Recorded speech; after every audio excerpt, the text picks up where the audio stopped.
Hi friends, అందరు ఎలా ఉన్నారు? ఈరోజు మనం గ్రీన్ చిల్లీ చికెన్ కర్రీ ఎలా చేసుకోవాలో చూద్దాం. సో చిల్లీ చికెన్ ఎలా చేసుకోవాలో చూద్దాం రండి. 1/2 kg చికెన్కి బిర్యానీ స్పైసెస్, ఒక ఆనియన్, 1/2 కట్ట కొత్తిమీర, 2 tablespoon జింజర్ గార్లిక్ పేస్ట్, 1/2 కట్ట పుదీనా, 6 పచ్చిమిర్చి. సో ఇప్పుడు మనం తీసుకున్న పుదీనా, కొత్తిమీర, పచ్చిమిర్చి ఇంకా అల్లం వెల్లుల్లి పేస్ట్ మిక్సీకి వేసేసుకోవాలి. ఇందులోకి ఇంకేమీ అవసరం లేదు, జస్ట్ ఇవన్నీ వేసి మిక్సీ వేసేసుకొని పక్కన పెట్టేసుకోండి.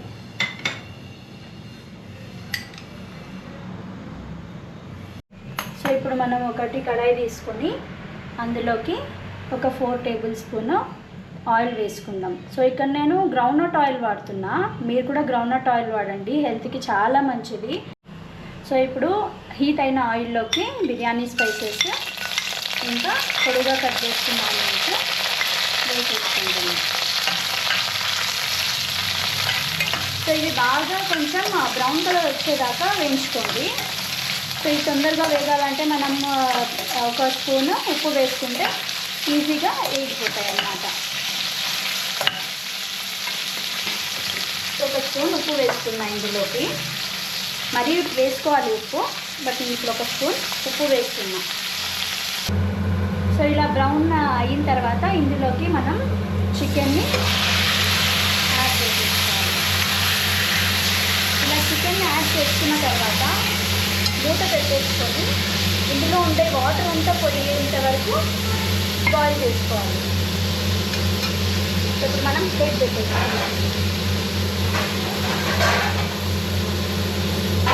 ప్లేట్ పెట్టేసుకొని అందులో ఉండే వాటర్ అంతా పోయేంత వరకు వేయించుకోండి. సో ఇలా వాటర్ అంతా వెళ్ళిపోయిన తర్వాత మనం రెడీ చేసి పెట్టుకున్న ప్యూరీని ఇందులోకి వేసేసి ఇది పచ్చివాసన పోయేంత వరకు బాగా వేయించుకోవాలి.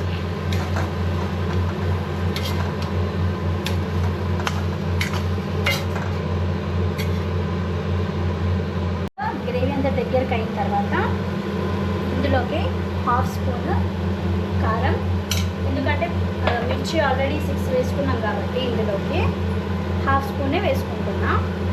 ఉప్పు కూడా ఆల్రెడీ వేసుకున్నాం. సో 1 స్పూన్ ఉప్పు, ఒక చిటికెడు పసుపు, బిర్యానీ మసాలా వేసేసుకోవాలి. ఇది ఒక 2 minutes అట్లా బాగా కలుపుకొని, గ్రేవీ కావాలి కాబట్టి ఇందులోకి ఒక 1/2 గ్లాస్ వాటర్ వేసుకోవాలి. ఇందులోకి 1/2 గ్లాస్ వాటర్ పెట్టేసుకొని మూత పెట్టేసుకోండి. కొంచెం సిమ్లో పెట్టండి, ఆయిల్ కొంచెం పైకి వచ్చేంత వరకు పెట్టేసుకొని తీసేసుకోండి. సో ఆయిల్ పైకి వచ్చేసింది. సో నేను ఇప్పుడు స్టవ్ ఆఫ్ చేస్తున్నా. ఆఫ్ చేసి ఒక బౌల్లోకి సర్వ్ చేసుకోండి. అంతే. ఇది చపాతీలోకి బాగుంటుంది, రైస్లో కూడా బాగుంటుంది. ఒక్కసారి ట్రై చేసి చూడండి, మీకు చాలా బాగా నచ్చుతుంది.